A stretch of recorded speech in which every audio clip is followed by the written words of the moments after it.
All right. Good morning, everybody, and thanks for taking time out of your day to join us today for our last quarterly Bureau of Meat and Poultry Businesses office hours. Today with us, we have Jeff Swenson, our livestock and meat specialist here at DATCAP, Paul Humphrey, the director of DATCAP's Bureau of Meat and Poultry Businesses, and our special guest today is Dr. Kurt Vogel, program director of the Humane Handling Institute at UW River Falls, and he'll speak a little bit about the different trainings and workshops offered by that program. So, first, Paul or Jeff, either of you want to take it away first? I think we'll turn it over to Paul Humphrey, Bureau Director for the Bureau of Meat and Poultry Businesses. Sounds good. And today, during the presentations, if you have any questions, feel free to enter them in the chat, or we can do them at the end as well. So I'll kind of monitor the chat as we go along. So, Paul, take it away. Thanks, Jeff and Dan. Good morning. One important element of being a state meat inspection program is to provide both information and education whenever possible to aid establishments in meeting regulatory compliance. This is part of our dual role to educate and to regulate. And so I'm pleased to be able to share information with you today to be able to improve your processes and procedures in the event of an unfortunate event, a humane handling incident were to occur. You'll have information to be informed as to what to inspect from inspection personnel and potentially next steps that would follow. So as kind of a caveat or a reminder, the role of an inspector is not to be an expert in these areas, but really is to verify outcomes that are compliant with regulations. But thankfully, I'm joined today by someone who is an expert in humane handling and stunning, Dr. Kurt Vogel, professor at UW River Falls and director at the Humane Handling Institute. He will follow up my remarks today with some additional information that I think is going to be really beneficial to you.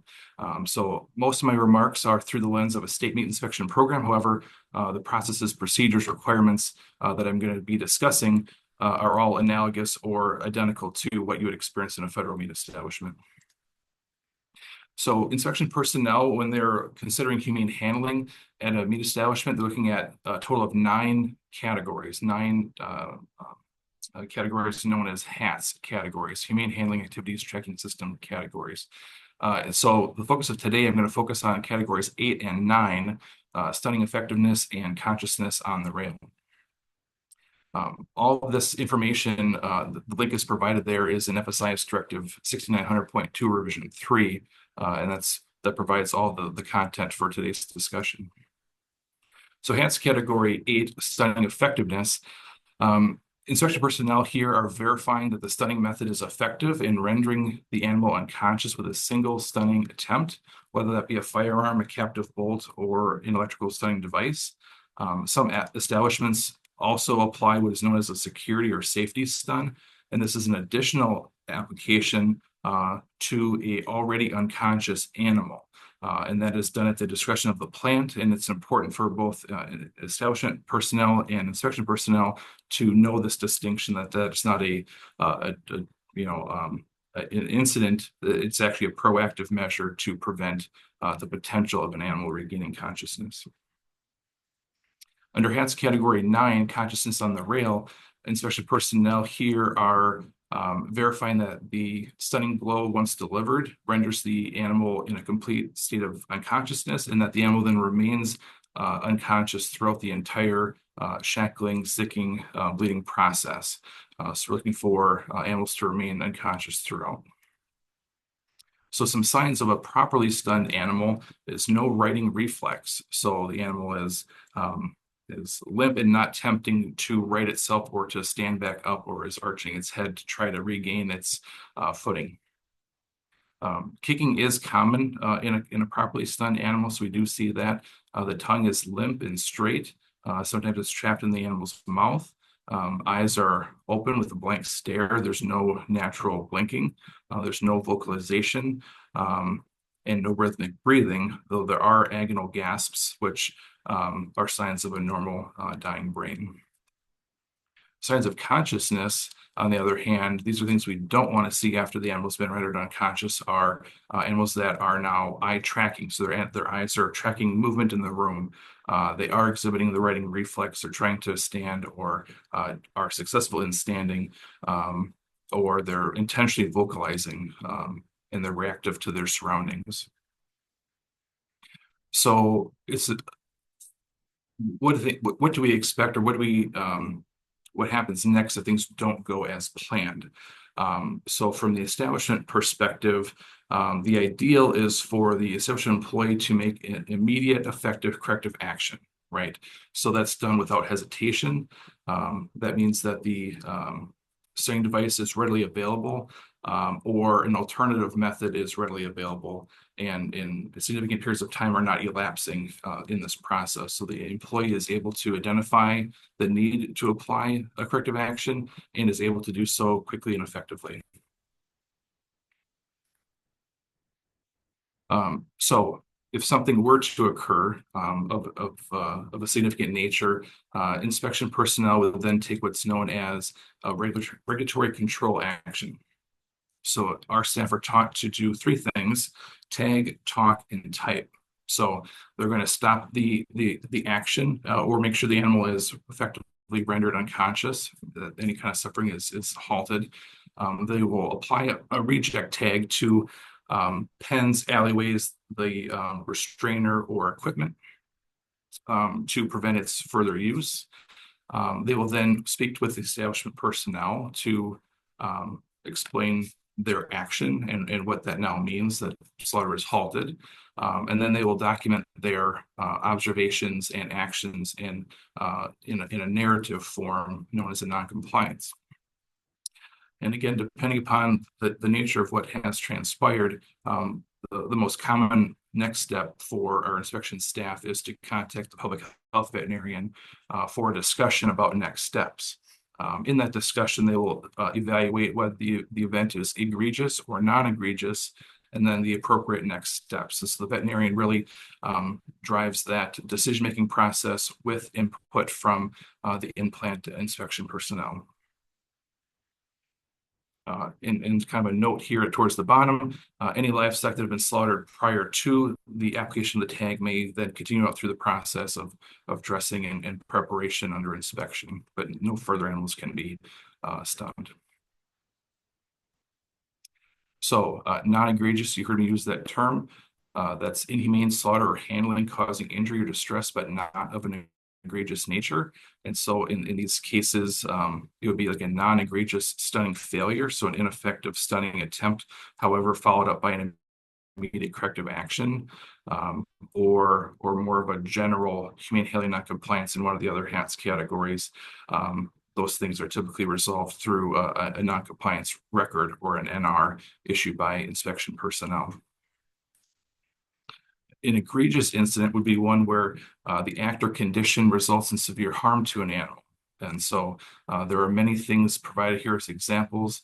I'm going to kind of gloss over some of these that are not as common and focus time on those that are more common. But here's the first of the list: making cuts in a conscious animal, excessive prodding of an animal, improper unloading of an animal, things like that. Running it over of an animal with equipment. We've not seen that in a state program here, but the ones in bold we do tend to see at times. So stunning of animals and then allowing them to regain consciousness. Failure to immediately render an animal unconscious after a failed initial attempt with no planned corrective action. So that's where the establishment is not prepared with additional means or corrective measures. There's this long delay that ensues. And one of the ones we see most commonly is multiple attempts. So 2 or 3 or maybe more attempts to render an animal unconscious. And so those bullet points there provide added detail as to maybe some of the causes of that. So inadequate restraint, improper method, so inadequate caliber or current, things like that, or not adjusting the method to the species size of the animal, things like that. Could be an operator concern with training or experience. So those are some things that we sometimes see. In that event, the veterinarian is consulted, of course, as I mentioned, and those things are deemed to be egregious for the definitions that we operate by. A noncompliance is issued, and that is followed up as well with a enforcement action. So a couple of options for enforcement actions that we have in our process. The first is known as a notice of intended enforcement, an NOIE, and this is considered only when an establishment is operating under a robust systematic approach for humane handling. And following my presentation today, Dr. Vogel will share additional information about trainings offered through the Humane Handling Institute, one of which is titled Building a Robust Systematic Approach to Animal Welfare. So that's a great training to be able to develop that system for your establishment. In that circumstance, the establishment, if certain parameters are met, may be allowed to resume operations after immediate corrective actions are taken. So that prevents extended downtime. So that's the benefit of having that approach in place. And the establishment will be given 3 days to proffer acceptable corrective actions. In the absence of that robust systematic approach, most egregious events result in a suspension of the slaughter inspection. So inspection will be slaughtered, and the establishment would then provide expelled corrective actions before the establishment is allowed to resume operations under inspection. So those corrective actions, we ask that establishments follow these 4 prompts. The response would be in writing. And it would include copies of any kind of training materials, training logs, any SOPs that are now developed, and any records or monitoring logs that will be kept as a result. And so before accepting those corrective actions and preventative measures, the veterinarian may reach back out to the establishment and have further conversations and maybe ask for additional information before making their determination to allow slaughter to resume. Once that decision is made, the veterinarian would develop a verification plan that the inspection personnel would use to verify those corrective measures are not only being implemented, but they're effective over the course of a period of time. And so that's kind of the process that follows most typically if an incident were to occur.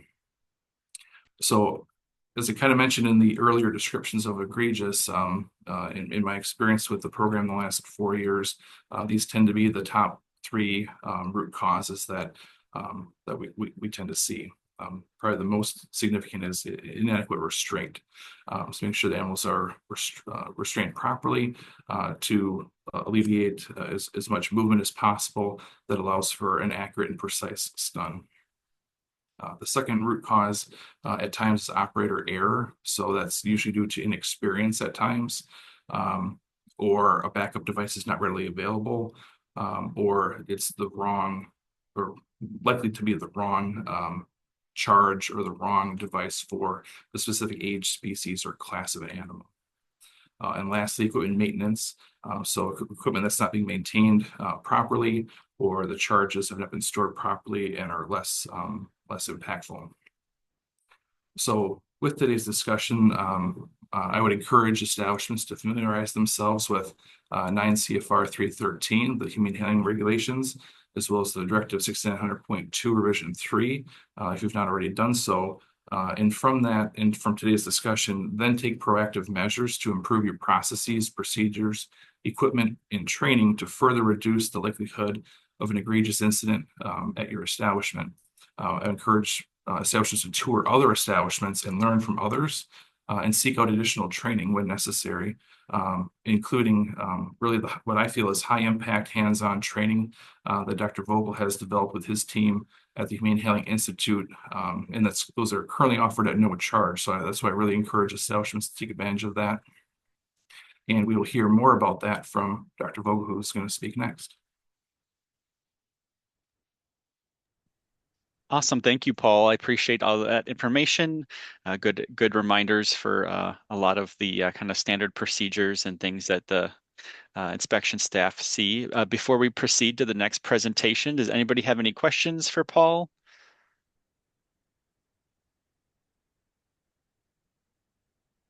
I don't see any in the chat. I don't see any hand raised. So we will proceed with Dr. Vogel. The floor is yours. Thanks, Paul. Thanks, Paul. That was a really nice preamble. It gave a nice rundown of what our processors need to pay attention to when it comes to humane handling and stunning. I'm going to take just a second here to share my screen. Hopefully it goes as planned, and then we'll get to it.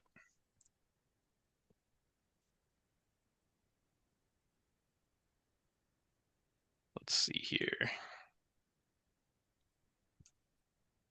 I think we're set. Y'all see in the front of a slide deck? Yep, looks good. Nice. All right. So the focus of my presentation today is to give a bit of an intro to things that we should think about with regard to animal welfare and stunning. And the focus for this is really on small, very small and startup processors. But there are some principles that apply certainly to larger uh, slaughter establishments as well. So let's go ahead and dig in here and I'll walk you through what we've got. This is kind of funny. I moved the window that has all of you in like a ribbon in it directly over top of the button to change my slide. Came into some flow and then just stamped it out right away. Let's get back at it. All right, so before we get rolling here, I think it's important for us to think about the scale of livestock slaughter here in the U.S. In our country, just under federal inspection, we slaughter somewhere between 30 and 35 million cattle, somewhere between about 135 and 140 million pigs, and then from there it drops off to around 2.7 million sheep and goats and about 75,000 bison year over year. So when you look at these numbers, they don't necessarily, I guess, come into scope or scale as well for a lot of folks. And so I wanted to kind of give you a bit of a, I guess, an example here of how these numbers relate to the course of a day. Over a standard 8-hour day, 82,000 cattle are knocked in establishments across the country. 82,000. So that means it's over 10,000 cattle an hour. If you look at that number for swine, you can imagine just how much bigger that number is, right? It's a lot of livestock. Now, the important thing to keep in mind here, though, is that we approach livestock as a commodity, right? They are a source of food for our society. And so we buy, sell, trade, draft contracts, and value add on the products from these animals, just like any other commodity, like corn or soybeans, for example. But the difference here with this particular commodity is that what we do to them ultimately matters to them and it matters to us, everyone that eats animal products, and especially the folks that are really close to the job of converting these animals from living meat or living muscle to meat. And so in 2014, the UWRF Animal Welfare Lab started a project that we call the Teachable Moments Project. What we do is every year we do a detailed analysis of the humane handling enforcement action letters that are published to the USDA's Food Safety and Inspection Service website.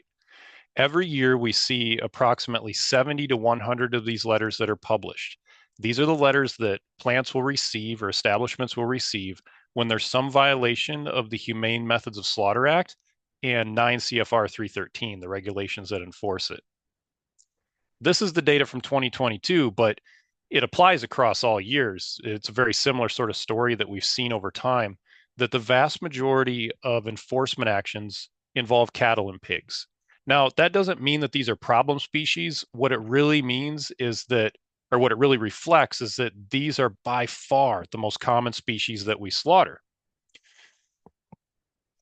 If we take a closer look at the reasons behind these humane handling enforcement actions, one cause rises to the top, and it's very, very clear and very obvious, and that's stunning related issues. So the vast majority of humane handling enforcement actions in 2022, and this is the same for virtually all years, is stunning related problems, a missed or failed stun on the first attempt, and in some cases, with some establishments, multiple missed or failed stuns.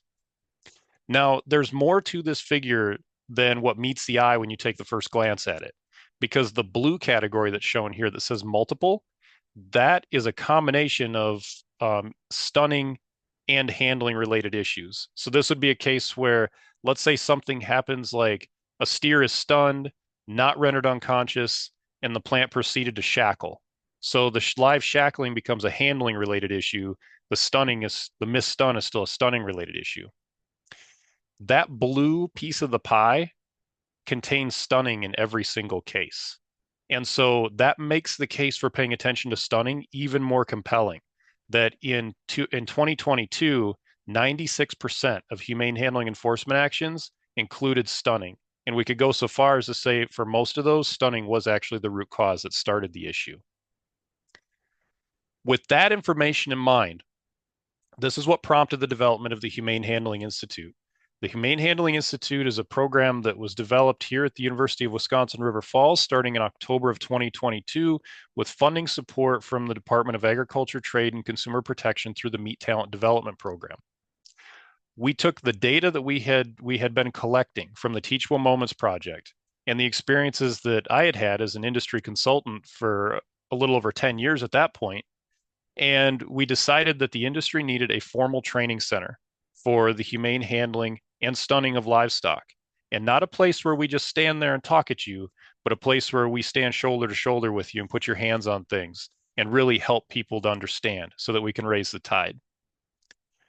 We're very appreciative of the support from DATCAP because this allowed us to develop what really is the first of its kind training program for this type of work in the country. And it includes a series of 5 workshops with particular focus on 2 to start with that are free of charge for any Wisconsin-based slaughter establishment. And they include the effective and humane restraint and stunning of livestock. In this program, we focus on coaching people up on how to effectively stun animals, how to appropriately maintain and select stunning equipment, and also how to humanely and effectively and safely handle live animals. The other workshop that's listed here, called Building a Robust Humane Handling Program, is also a very unique program. Establishments come into our program and we work side by side with them to develop a turnkey humane handling program that puts them on a fast track to robust status because all the pieces are there. So everything from their hazard analysis all the way through to their log forms and their training programs are all built and tailored to fit their particular establishment. This is something we're especially proud of and that we feel has made a substantial difference for a lot of establishments. Because one thing that we commonly hear is that it's an overwhelming thing to try to develop these programs from the ground up. And when they're able to come in and we can help them along, that really helps.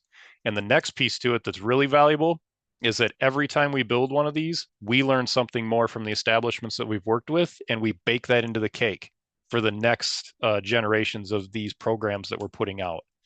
So if you are a Wisconsin-based processor, we strongly encourage you to take advantage of this opportunity. Here are some testimonials from some of the folks that have worked with us along the way. And you can see in this picture that we try really hard to develop an environment where everybody is working together collaboratively. We really believe strongly that a rising tide lifts all boats. And the problems that meat processors share are really shared across industry, regardless of size of establishment and regardless of years of experience. So Mike Rossi from Crescent Meats in Cadott said after they attended our Building a Robust Humane Handling Program workshop that by starting with a core group of people and training them in small groups, the Humane Handling Institute was able to send us back with all the materials needed to further educate personnel and the confidence to implement a robust, systematic handling plan. In our workshop that's focused on the humane handling and restraint and stunning of livestock, Brandon Clare from J.M. Watkins in Plum City said, "You provided an environment that allowed us to be comfortable discussing actual events that had happened in our plant without casting judgment on us. Your experiences and background brought real-world experiences to the class that were relevant to our own plants. I would highly recommend anyone that harvests animals attend this course." One thing that I really want to emphasize is that those of us that are doing the instruction in this program are folks that are also out in the plants. So Ashlyn Kirk, our program manager, spent substantial time earlier in her career doing animal welfare auditing and assessment. Carly Anderson, our scientist and trainer, has done a fantastic amount of work in the humane stunning of livestock. And I try to get down to our university meat plant as often as I can to still get blood on my knives. I think it's really important to stay sharp and to stay capable in this space because that helps you to teach better. The other thing I want to emphasize too is that when it comes to the training work that we do, we try really hard to sow a fair amount of fun into it as well, because we want people to come in and have a good time. The general idea here is that if you're having a good time, then the ground is fertile for learning. So that's kind of our approach. Now, what I want to take a moment to do here is shift gears and talk a bit about this concept of animal welfare, because for a lot of processors, you may have been at this for decades, and all of a sudden you're seeing this term animal welfare pop up, and you're thinking, what is this? Does it have meaning? And it in fact does have meaning. The definition of animal welfare is the physical and mental state of an animal in relation to the conditions in which it lives and dies. And that part is really important in this definition because the dies part is the part that we're directly involved with. And so what does this mean? It means that animals, in order to have welfare, they must have the ability to try to cope or deal with their environment. Once consciousness is lost, welfare is essentially put on pause for the animal. If they recover consciousness, then whatever state they're in is going to matter to them. But as long as we effectively stun and take away consciousness, from then on, we're dealing with the process of trying to safely remove all of the external coverings and internal tissues from a carcass to make a safe food product. We're not focused on animal welfare anymore after we have an effective stun that doesn't reverse itself. So remember, animal welfare only occurs while the animal is alive. That part is critically important. And it really only matters to the animal during the time the animal is conscious. That's why stunning is so important. So why does animal welfare matter? Well, I mean, obviously it matters to the animal, right? So we talked about that earlier in this presentation, that these animals are unique, right? They're unique in the sense that they're treated as a commodity. We use them to feed ourselves. However, they experience everything that we do to them, right? And so we got to keep that in our minds. It matters to the people that handle the animals, right? Like if you're in direct contact with these animals, most people, one of the kind of the defining characteristics of our species in general is that we're empathetic. We can feel along with others. And so if you put people that are working in your establishment in a situation where day after day after day they have to see missed stuns and improper handling, that affects them in some really substantial ways psychologically, and that can bleed over into their personal lives as well. And so it matters to the people that are working with those animals. It also matters to the people that eat the animal. If you really think about this, there are probably few things that would make your stomach turn worse when you're eating a meat product than realizing that that animal was misstunned or mishandled in the slaughter process. And that's common across virtually all of us, regardless of how close we work to the industry. And then in the end, it can also impact product quality and yield as well, depending on the stress status of the animal coming into that slaughter process and the type of stunning methods that we use. And then at the end, the law also says it matters too. And so Paul did a nice job of talking about that a little bit earlier. So I'm not going to go into the granular details on the legal side of things, but you can see here that animal welfare, right, or a focus on the humane handling and stunning of animals in slaughter establishments, it matters because we're legally mandated to make it matter, but it also matters for some very substantial ethical reasons as well. So the big piece that I want to focus on here goes back to what I was talking to you about earlier with regard to our challenges that we face when it comes to humane handling enforcement actions. Stunning is where the challenges really seem to lie. The section of our Code of Federal Regulations that focuses on stunning can be found in 9 CFR 313. For those of you that are interested in taking a closer look, please don't be daunted by that. That section of our Code of Federal Regulations is only around 16 pages long. It's not a very big piece of regulatory literature to follow, and so it would be good to take a look at it. So as far as approved stunning methods go for different classes of livestock, it really varies depending on the species. Chemical stunning is approved. The primary means of chemical stunning that we see is carbon dioxide gas. And for the most part, we see that used in pigs. This is a method that's used mostly in larger establishments. And there are some challenges that come along with carbon dioxide gas stunning because we're finding that there are a substantial portion of pigs that respond aversively to exposure to carbon dioxide gas. And it's not instantaneous. So that creates some challenges. So for most small and very small plants, you can actually do a really nice job of stunning pigs and keeping your line full using electrical stunning. So Electrical stunning is approved for use across species, but predominantly used in pigs and sheep. One of the challenges with electrical stunning is that if it's not set up appropriately, you can cause substantial carcass damage. Also, if you have an insufficient amount of energy that's being transferred to the animal, then you can cause an insufficient stun as well. The mechanical stunning categories include two types, captive bolt stunning and gunshot. Of these two, we most often see gunshot in small and very small establishments, but it's something that a lot of folks are trying to turn away from. There are some reasons behind that. There's, of course, the obvious safety concern that comes along with consistently using a firearm to try to stun livestock, in that you have a bullet, a flying projectile, and that bullet could go anywhere. It's unpredictable. The second piece is actually a food safety concern. So, as an example, there's a relatively large bison processor that's located near us, who's been actively looking and working at trying to find an alternative to using a gunshot for bison, because they're finding pieces of bullet in the chucks when they're boning chucks. And so that becomes a physical food safety hazard as well. So when it comes to captive bolt stunning is approved for all species, but we find that it works better for some species than others. And what I mean by better is not a matter of efficacy. It works instantaneously if it's set up appropriately, but it's what comes after. Captive bolt stun pigs are really hard to shackle because there's a lot of involuntary kicking that happens, and that's why we try to shift processors toward using electrical stunning for pigs. And I'll talk to you more about that in just a minute. I have some video to share with you as well to demonstrate a method that we can use for electrical stunning in pigs in small and very small establishments. But not all captive bolt guns are designed the same. And I'll walk you through that in just a moment too. So let's spend a moment to talk about electrical stunning first. So when it comes to market pigs, we typically want to have a current output on our electric stunner that's at 2 or more amps of current. Now you'll see different recommendations for this. The minimum recommendation is substantially lower than this. However, 2 amps seems to be very effective for effectively stunning these animals without causing substantial carcass damage.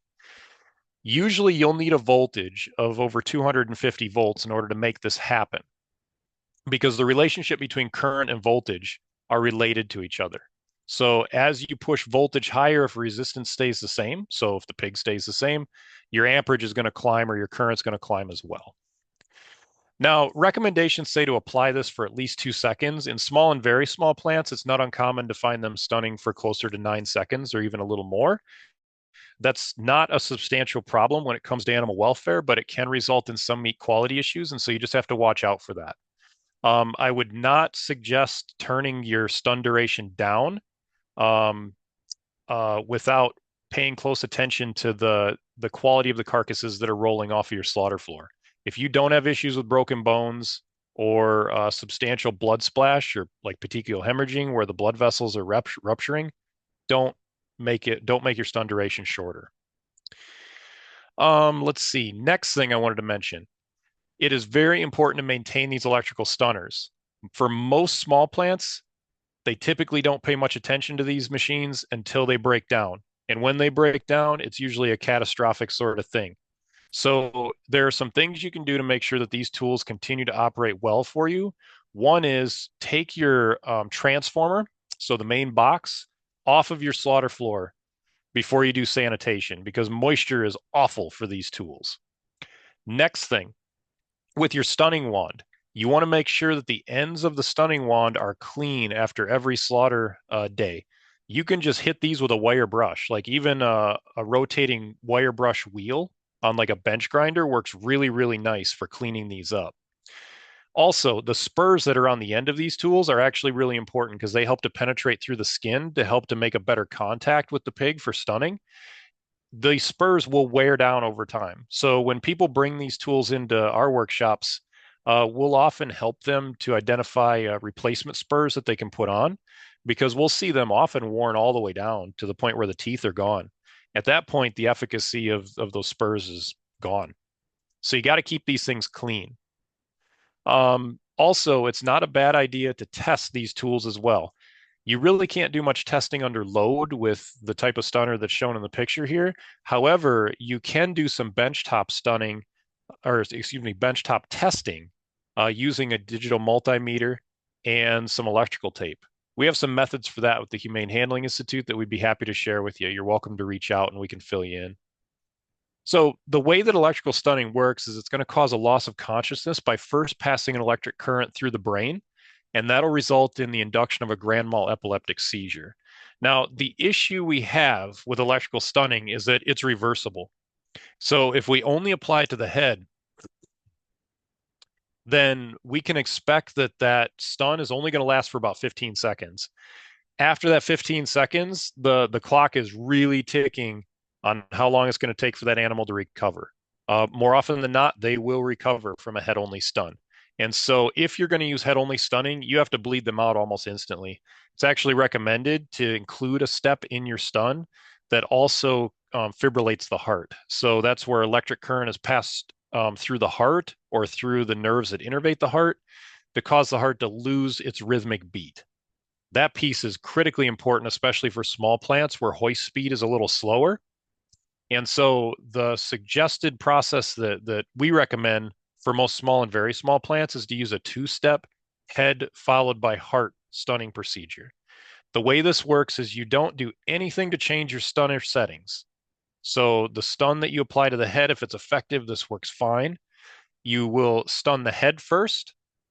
The pig will usually flop over onto his or her side, and then you apply a stun to the chest of the pig. If you're using the fork type stunning wand that I showed in the previous slide, you would apply that stunning wand in kind of like the armpit of the pig, close to the heart. And if you're using a set of tongs, you can clamp that right across the chest, and that works really well. Still, bleed out should happen quickly after this, but most of the time, this is going to stop rhythmic beating of the heart. Here are some pictures that show an example of this type of stunning. This is actually from the validation work that we did quite a few years ago now on this type of stunning method. And so you'd start with the head. You can see that in the picture that's to the left. And then after the head stun is completed, immediately you would take the stunner with the exact same settings and you'd apply it to that cardiac region of the pig. Here I'll show you some videos from our university meat plant of this same procedure. One other thing I want to emphasize is good restraint is really a great idea when it comes to stunning pigs. So there are a lot of folks that are still floor stunning pigs or trying to stun pigs in cattle restraint boxes. This is where it's a great idea to get creative, especially if you have a friend who does welding in your community or you're somebody that does welding and fabrication on your own. You can make some very simple and effective hog restrainers that will really help to ensure good electrical stunning. So I'll show you the head stun here first.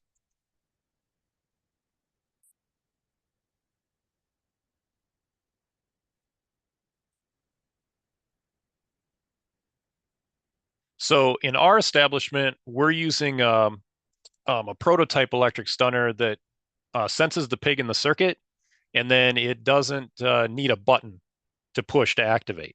So that's really nice because it gets rid of hot wanding, where like the electric stunning wand is activated too early, and then you apply that to the pig, and the pig barks immediately when the stun is applied. That's not an acceptable thing. And so you got to be really careful. You can still effectively stun pigs with one of those manually activated stunning wands. You just got to have you got to wait to activate the button until after you've got good contact with the pig. So this next step is where we apply the cardiac stun. So take a look here. So we opened up our restrainer. We're going to slide the pig back, and then we put that stunning wand right in the chest.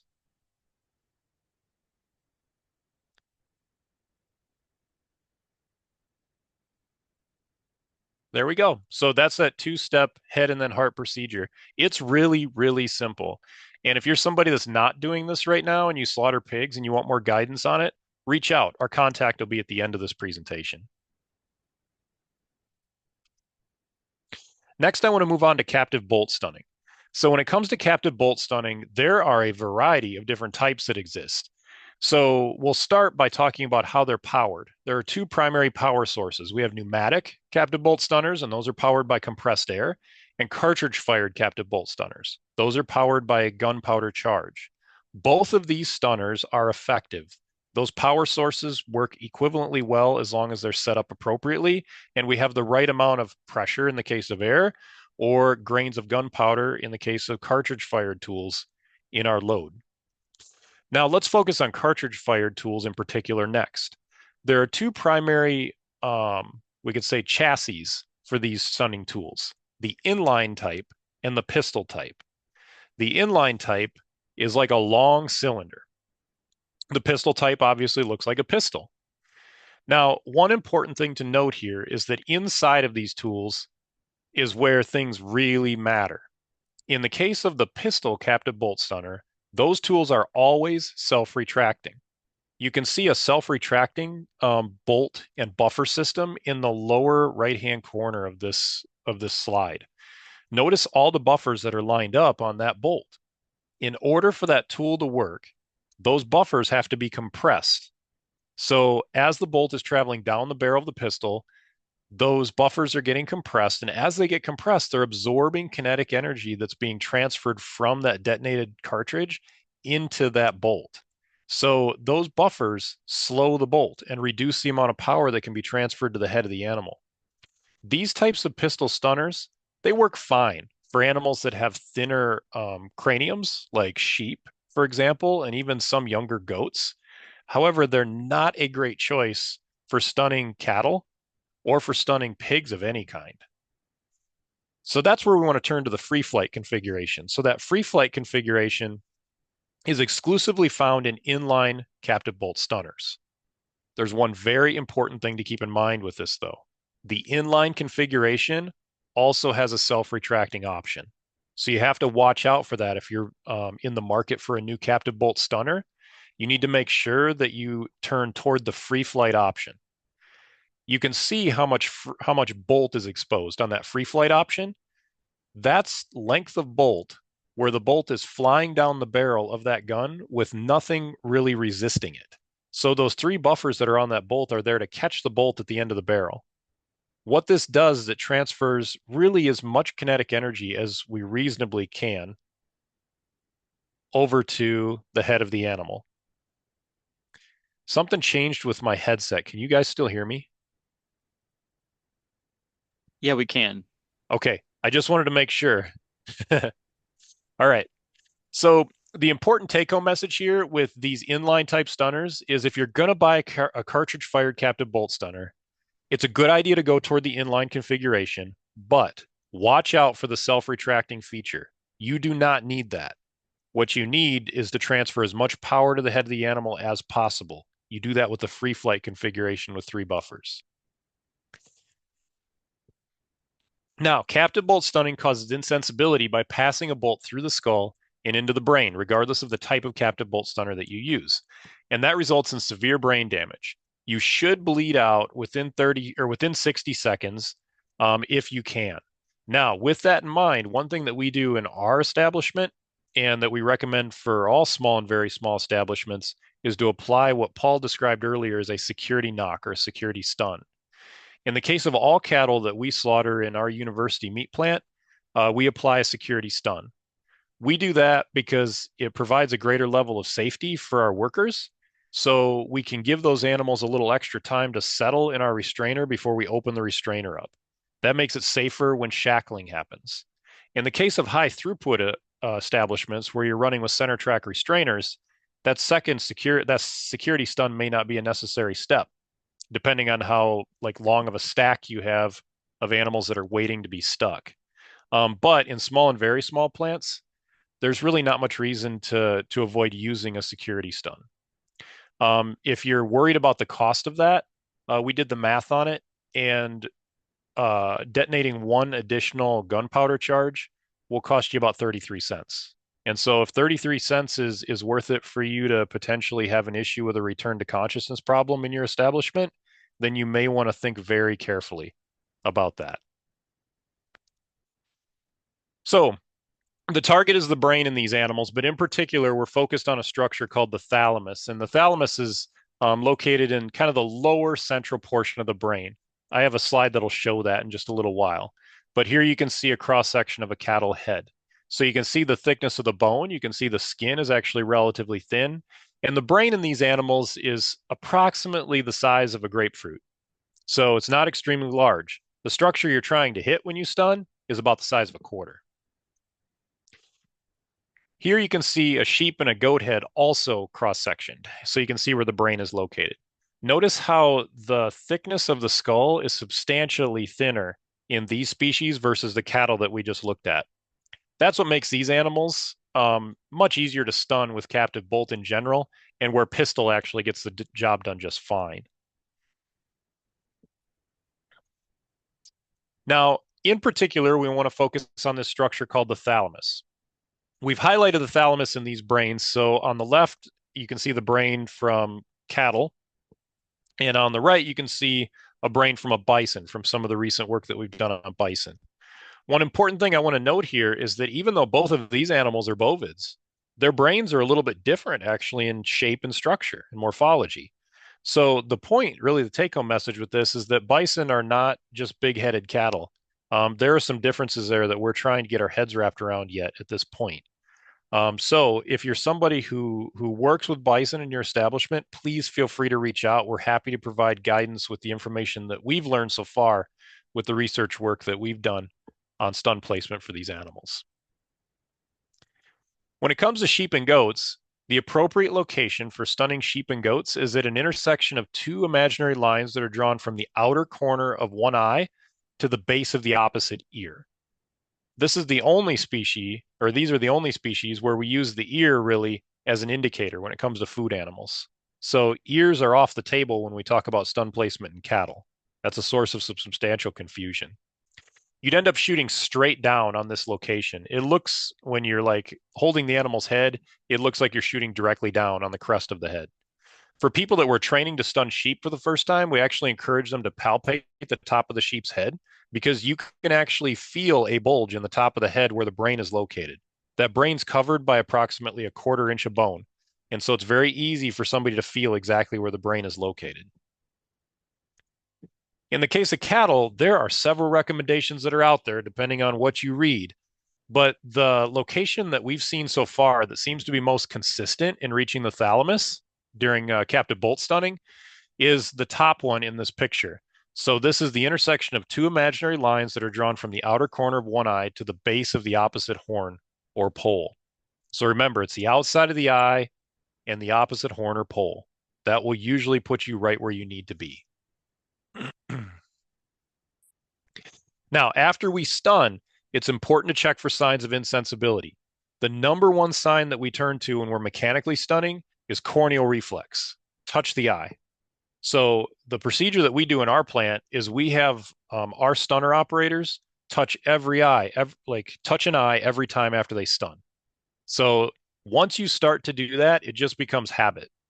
Usually when I'm out working on our slaughter floor, I'll tap eyes multiple times throughout the process. It's something that kind of just comes second nature as you're going. So I'll tap an eye before I stick even sometimes. So it's one of those things you just kind of learn to do because that's like your go-to check, your first check. In the case of animals that have been electrically stunned, ignore the corneal reflex. In some of the earlier work that I published when I was in graduate school, I found that in electrically stunned pigs, we could induce a corneal reflex in 85% of pigs that had no cardiac function. And so the corneal reflex is something that doesn't seem to be as necessary in the case of animals that are electrically stunned, but instead you want to focus on rhythmic breathing. So are they able to ventilate themselves? Don't confuse that though with agonal gasping. If the mouth pops open like a fish out of water, that's totally normal because that's also just the brainstem reacting to a lack of oxygen. But if they're breathing normally, like you can see the rib cage expanding and contracting, like they're just laying around breathing, that's a problem. If you see these signs, take immediate corrective action. Your immediate corrective action is to place a second shot. So if you're electrically stunning pigs, make sure you have a backup captive bolt gun available. In some plants that I've worked with, their corrective action was to take the electric stunner and put it back on the pig while the pig is hanging, like during bleed out. Don't do that because electricity has a strange and terrifying way of finding creative ways to go to ground. And so you do not know if a short happens where that short is headed. You've got the animal shackled with a metal shackle, running up a chain that's metal to a hoist that's made out of metal to a rail system that's made out of metal. And from there, depending on how your plant's wired, you could have grounds that are also attached to that rail system. And so you want to avoid putting electrical current onto that system because who knows where it will show up. So you should have a backup captive bolt gun available. The same one that you use for cattle is fine for a backup for pigs, and you should apply a second shot. In the case of pigs, the appropriate location to apply that second shot in market hogs is to draw a line across the top of the eyes, place your shot an inch above that for market pigs, and approximately an inch and a half above that for very large sows and boars. So I really appreciate the opportunity to talk with you all today, and I'm hoping that you got something valuable out of this presentation. But please know that we're here to help. Our Humane Handling Institute really prides itself on being able to help, to raise the tide, like I've mentioned a few times through this presentation. Reach out. We don't judge. If you've got problems, we want to help to fix them.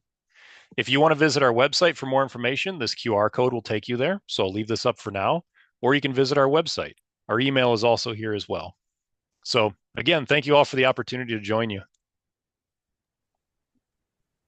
Thank you, Dr. Vogel. I appreciate your time today and for the great information you shared with us. I'll open the floor to questions. Does anybody have any questions for Dr. Vogel or for Paul or anything on this topic? Dan, it looks like we have a good mix of smaller establishments, larger establishments on the call, mix of state and federal inspected as well. So, as Dan said, now's the time for questions. I have a two-part question for Dr. Vogel if there are not any other questions. I don't see any in the chat currently. Okay. Just for getting some conversation started, Dr. Vogel, I've heard that the placement of the stun needs to be adjusted a little bit different for straight dairy breed steers versus beef breed steers. Just want to confirm that that's accurate. And have you done any work on dairy beef cross steers to find out if we're successfully adjusting for that? Yeah, that's a really good question, Jeff. I'm glad you brought that up. So we have a series of USDA funded studies that we're just wrapping up and we're in the process of publishing on right now. And one thing that's really interesting to note is what we're actually seeing is that from the eyes up, these animals are not that different. And so we're noticing that the location of the thalamus and the recommended stun placement is really not that different between like Holsteins and beef breeds. So this deviates a little bit from what people have been told. One thing you got to be careful with when it comes to captive bolt stunning Holsteins in particular is that oftentimes people will recommend shoot higher on them. The problem you run into is that they have a really tall pole. And so you can actually run the risk of overshooting the brain. So I would recommend you go right at that X. That will put you right where you need to be. Thank you. Yeah, you're welcome. That was a good question.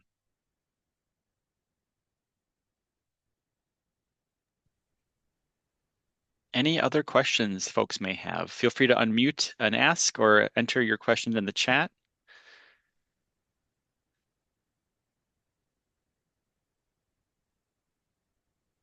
While we're waiting for questions, I will say we didn't give a proper introduction for Dr. Vogel, but we are extremely fortunate to have him in the state. Wisconsin, born and raised, got his undergraduate and master's degrees from University of Wisconsin-Madison, then his PhD from Colorado State. Thanks, Jeff. I think that was accurate, Kurt. Yeah, you nailed it. I appreciate that.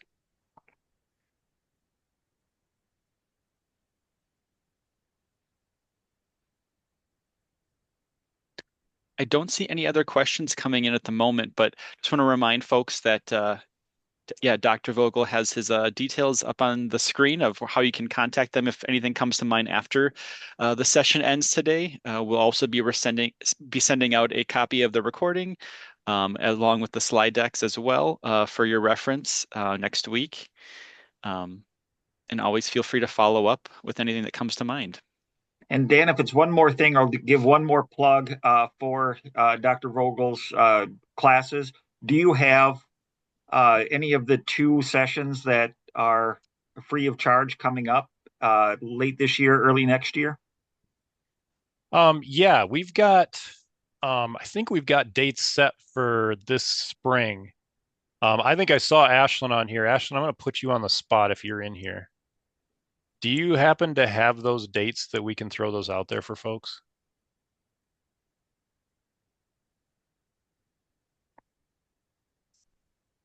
I don't know if Ashlyn's on, Kurt, but I'm here and I will quick pull up the website. I was going to copy and paste them into the chat as well. Angie! How are Hey, you? everybody, you need to meet Angie Whitaker. So Angie is one of the critical members of our team. So she helps us to run our workshops and keep everything organized. And if you ask her, she'll tell you that she's the first one that saw that maybe what we were doing had value. Absolutely. Absolutely. I have a soft spot for industry training, and it was so great to see just this opportunity for hands-on, real-time, real learning that people can take back and make an impact right away. So I jumped on the opportunity to work with them. Let's see, I don't talk and type well at the same time, so. Oh, as evidenced by my bad spelling. There, we got it. So the dates I threw in there just now are the upcoming dates for the humane restraint and stunning workshops, where there's a lot of hands-on work with the stunners, right? And the maintenance and all that kind of stuff with handling as well. And then we do have one date chosen for the workshop where you build the humane handling plan. So one other thing to note while Angie's putting these in the chat is that for the effective and humane restraint and stunning, we encourage plants to bring their equipment in. You should not feel embarrassed about the condition of your equipment. The goal for us is to help you to better understand it and how to service it. And so equipment that comes in that's dirty, that's broken, that's not functioning properly, those are great teaching opportunities for us to help you to really get to know your equipment and how to keep it in top-notch operating condition.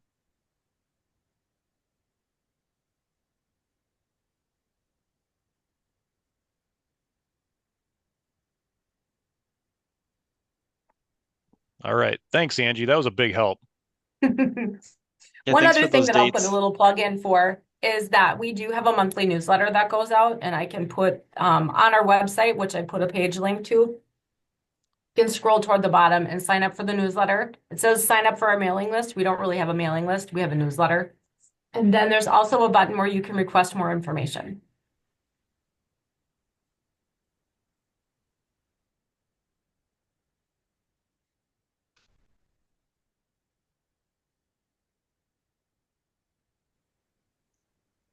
Now I think we're ready to wrap up, Dan.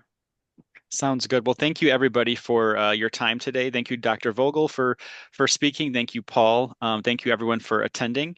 We will be planning some additional office hours coming up next year. We have some of the topics and dates yet to decide. But if you have any feedback on times of the day or topics you'd like to see covered, there's a survey you can fill out. There's a QR code to scan on the screen. Otherwise, I appreciate everybody's time today. And as I said, we'll send out the recording and slides next week. And then we will see you soon. And have a good rest of your day.